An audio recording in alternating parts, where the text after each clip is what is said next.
Hello students, कैसे हैं आप सब। आई होप आप सब अच्छे होंगे। आईसीटी वर्चुअल क्लासरूम में आप सबका स्वागत है। मैं विकास। बच्चों, क्लास 7th का मैथ्स हम कर रहे हैं और चैप्टर कंपेयरिंग क्वांटिटीज को हम यहाँ पे करेंगे। तो सबसे पहले आप चैप्टर का नाम नोट कर लेंगे। क्या है?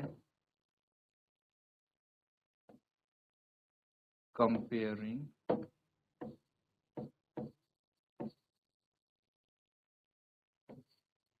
क्वांटिटीज। ठीक है, नोट कर लेंगे।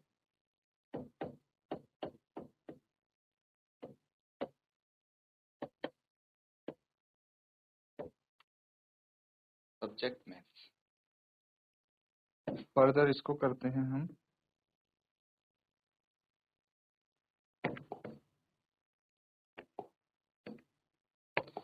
एक क्वेश्चन है यहाँ पे, जो पिछले सेशन में हमने क्वेश्चंस किए थे उसके रिलेटेड ही ये क्वेश्चन है। पिछले सेशन में क्या किया था एक बार मैं बता दूं कि परसेंटेज इंक्रीज और परसेंटेज डिक्रीज किसी क्वांटिटी में कैसे निकालते हैं ये हमने सीखा था। ठीक है, तो एक क्वेश्चन में लिखूंगा, उसको सॉल्व करना है आपको।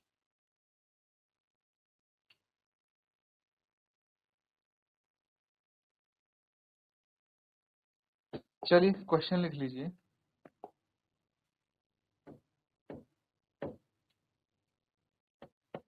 Find the percentage of increase और डिक्रीज। ठीक है, परसेंटेज ऑफ इंक्रीज और डिक्रीज हमें ढूंढना है। और यहाँ पे सबसे पहले पार्ट ए है, price of a shirt, price of a shirt decreased from rupees 280 to rupees 210। Next part है इसका बी। अब मार्क्स की बात करते हैं। Marks in a test, marks in a test increased from 20 to 30। चलिए इसको सॉल्व करेंगे।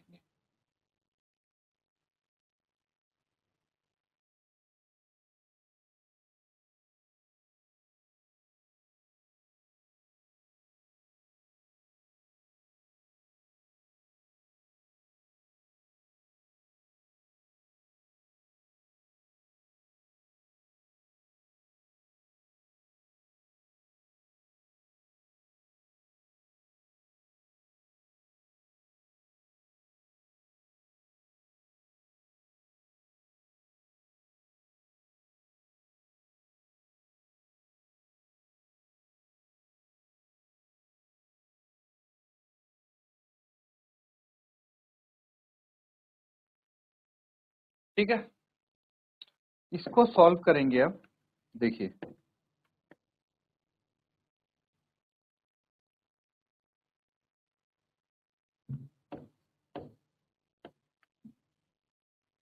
तो यहाँ पे सबसे पहले एक काम करिए। अगर हम पार्ट ए की बात करें, ठीक है, तो original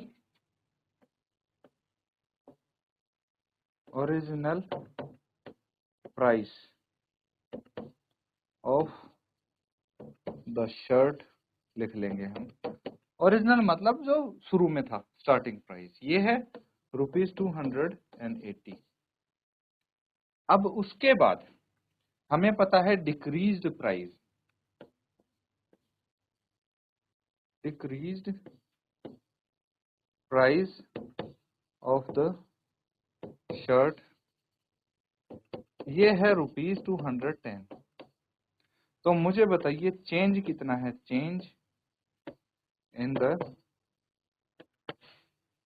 price of the shirt, ये है बच्चों 280 minus 210 is equal to 70 rupees. 70 रुपये चेंज हुआ प्राइस, है ना। अब परसेंटेज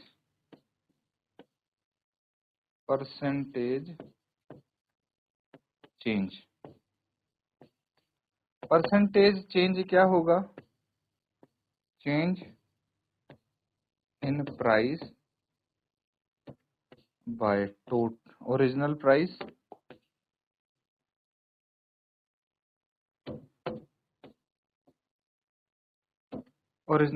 इंटू 100%। कितना हो गया, चेंज इन प्राइस है 70, ओरिजिनल प्राइस है 280 इंटू 100%।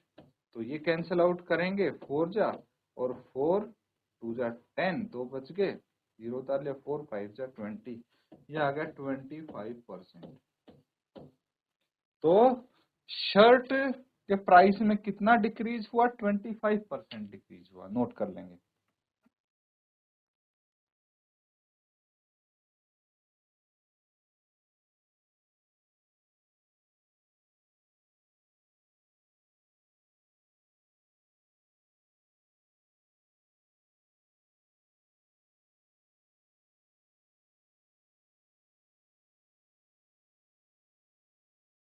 ठीक है, नोट कर नोट कर लिया सबने।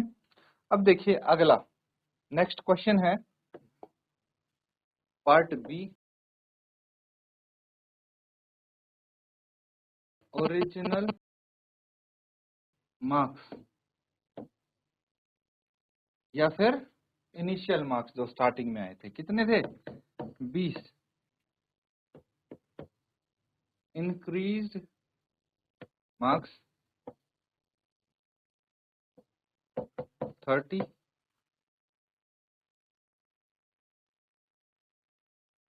तो इंक्रीज मार्क्स ये आ गए। अब हमें क्या करना है, ओरिजिनल मार्क्स ये हो गए, इंक्रीज मार्क्स यहाँ पे हो गए। अब हमें चेंज इन मार्क्स निकालना है, कितना चेंज आएगा। तो जो बढ़े हुए मार्क्स हैं उसमें से ओरिजिनल माइनस कर देंगे, 10 आ जाएगा। तो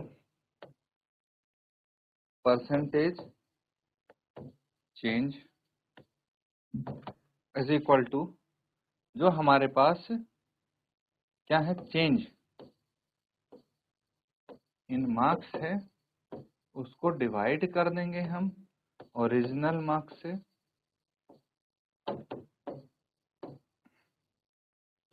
इंटू 100%।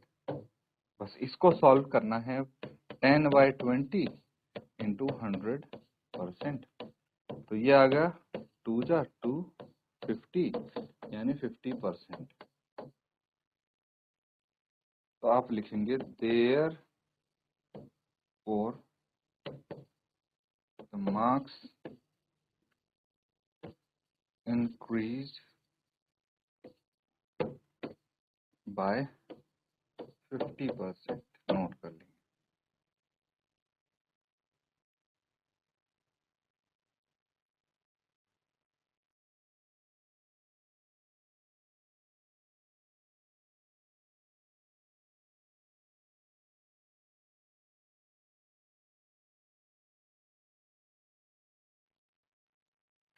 नोट कर लिया है, चलिए अगला सवाल, अगला टॉपिक करेंगे हम।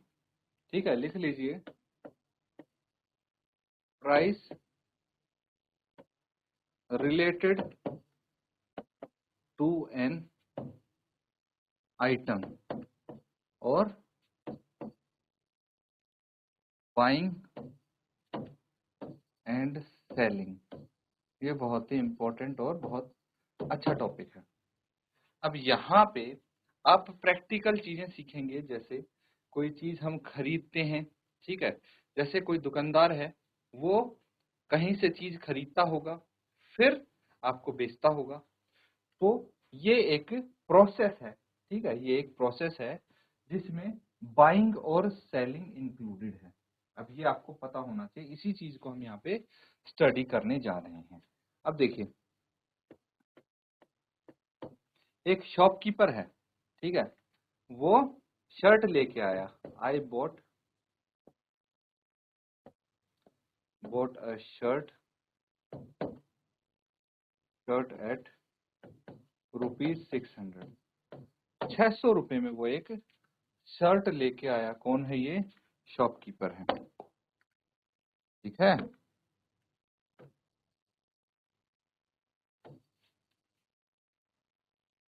शॉपकीपर ये बोल रहा है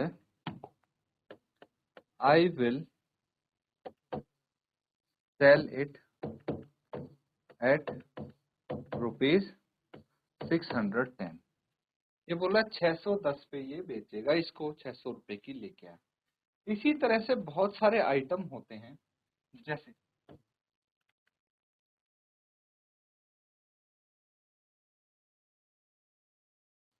द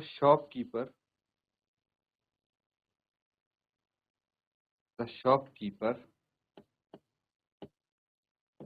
bought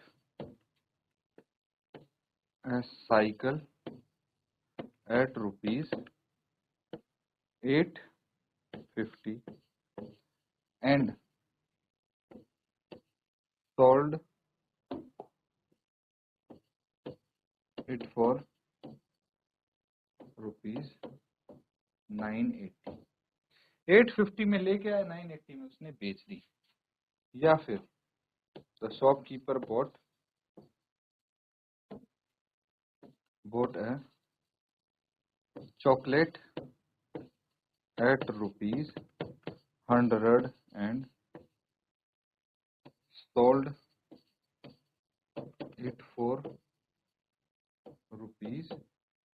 ₹70। मान लो 100 की चॉकलेट लेके आया, लेकिन 70 की उसने बेच दी, ठीक है। या फिर shopkeeper bought a toy for ₹190 and sold it for ₹250, ठीक है। क्या चीज है ये? तो देखिए, शॉपकीपर कुछ चीजें खरीद रहा है और कुछ बेच रहा है, ठीक है। तो जो ये खरीद रहा है इसको हम बोलते हैं कॉस्ट प्राइस। क्या बोलते हैं? कॉस्ट प्राइस, ठीक है। ये सारा कॉस्ट प्राइस हो गया। जैसे उसने 850 में साइकिल खरीदी, इसको कॉस्ट प्राइस बोलेंगे, ठीक है। या फिर ये 100 रुपीज में जो उसने चॉकलेट खरीदी, इसको भी कॉस्ट प्राइस बोलेंगे। या 190 रुपीज में उसने टॉय खरीदा, इसको भी हम कॉस्ट प्राइस बोलेंगे। फिर दूसरा आता है सेलिंग प्राइस, ठीक है। जैसे यहाँ पे जो हम बात कर रहे हैं इसकी, ये क्या है? Selling price. इसको हम सेलिंग प्राइस बोलेंगे, ठीक है। या फिर ये जो 980 है ये सेलिंग प्राइस है, 70 है ये सेलिंग प्राइस है, 250 है ये सेलिंग प्राइस है, ठीक है। तो कॉस्ट प्राइस को हम क्या बोल सकते हैं? हम सीपी भी बोल देते हैं कई बार। क्या बोल देते हैं? सीपी, शॉर्ट फॉर्म में। C for cost, P for price, CP. And selling price को हम एसपी बोल देते हैं। क्या? एसपी, ठीक है। नोट कर लीजिए इसको।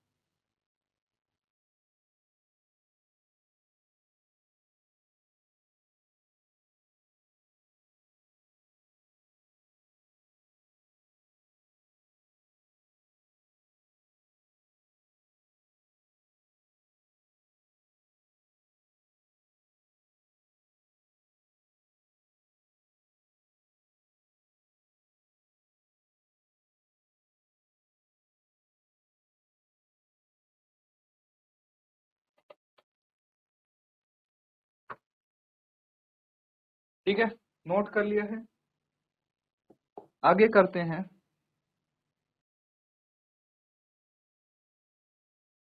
प्रॉफिट और loss as a percent percent में कैसे रिप्रेजेंट कर सकते हैं प्रॉफिट या लॉस, ये समझेंगे। तो सबसे पहले तो ये पता लगाना है आपको कि प्रॉफिट एंड लॉस हमें होता कब है।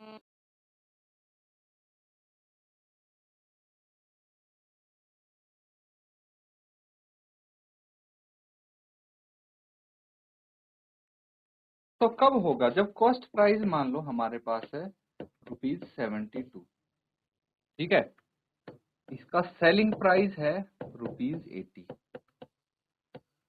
तो दुकानदार ने 72 रुपए में खरीदा है, 80 रुपए में बेचा है। तो अगर सेलिंग प्राइस ज्यादा है, if SP is greater than CP, तो हमें होगा प्रॉफिट। क्या होगा? प्रॉफिट। लेकिन अगर एसपी कम है सीपी से, सेलिंग प्राइस कम है, तो लॉस हो जाएगा शॉपकीपर को। और अगर सेलिंग प्राइस और कॉस्ट प्राइस बराबर हैं, तो नो प्रॉफिट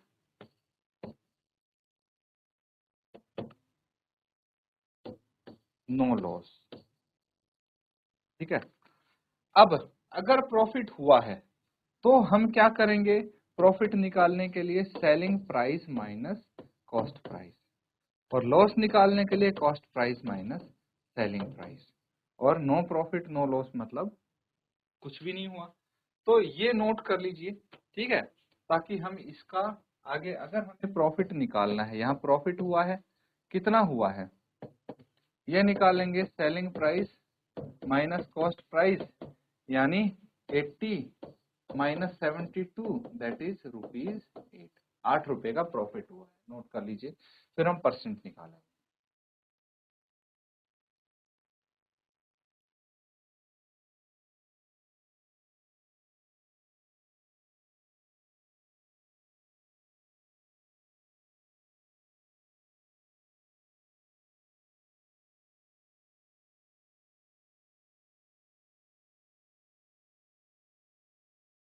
ठीक है, नोट कर लिया सबने।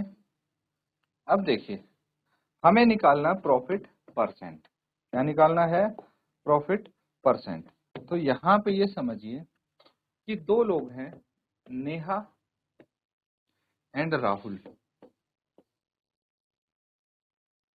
तो नेहा किस तरीके से करती है इसको, वो समझिए। वो निकाल रही है प्रॉफिट परसेंट, ठीक है। तो जो प्रॉफिट हुआ है उसको अगर वो कॉस्ट प्राइस से डिवाइड कर दे और 100 से मल्टीप्लाई कर दे, तो उसका कॉस्ट प्राइस आ जा रहा है। ठीक है, कैसे देखिए, प्रॉफिट कितना है? 8 रुपए, कॉस्ट प्राइस है 72, और ये 100%। तो 8 वन जा 8, 8 9 जा 72, 100/9%।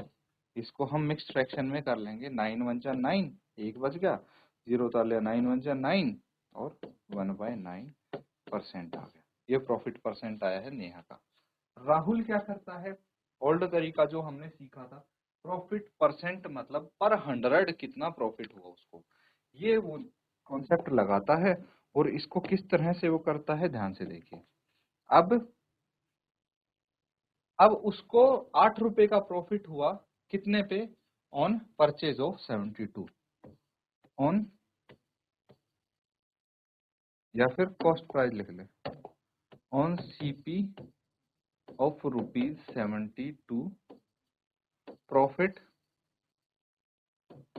Is equal to ₹8। 8 रुपए का हुआ, ठीक है, ऑन सीपी ऑफ ₹100। अगर 100 रुपए का कॉस्ट प्राइस होता तो प्रॉफिट कितना होता उसका? 8/72 इंटू 100, ये प्रॉफिट होता। ठीक है, और ये परसेंट में आ जाता। फिर कितना आएगा? 8 वन जा 8, 8 9 जा, ये आ गया 100/9%, यानी 11 होल 1/9। आंसर दोनों का सेम आया है ना? तो इस तरह से या इस तरह से अलग अलग तरीके यूज किए, लेकिन आंसर उनका सेम आया। अब आप देखिए आपको कौन सा मेथड अच्छा लग रहा है, पहले नोट कीजिए दोनों को, फिर एनालिसिस करिएगा कौन सा तरीका आपको पसंद आया।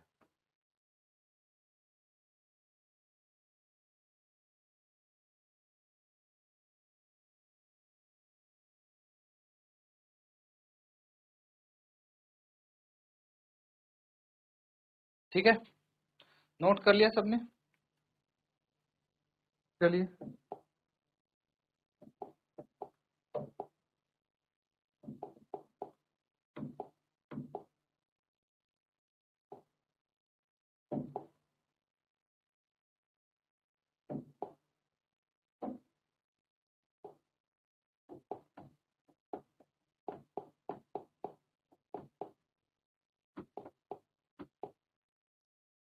एक क्वेश्चन लिखेंगे अब।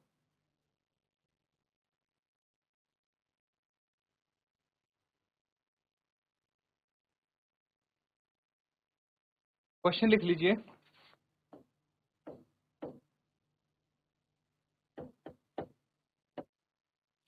The cost of a flower was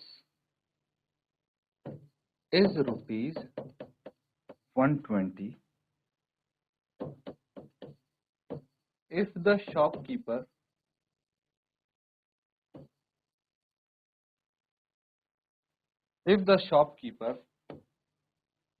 sells it at a loss of 10%, find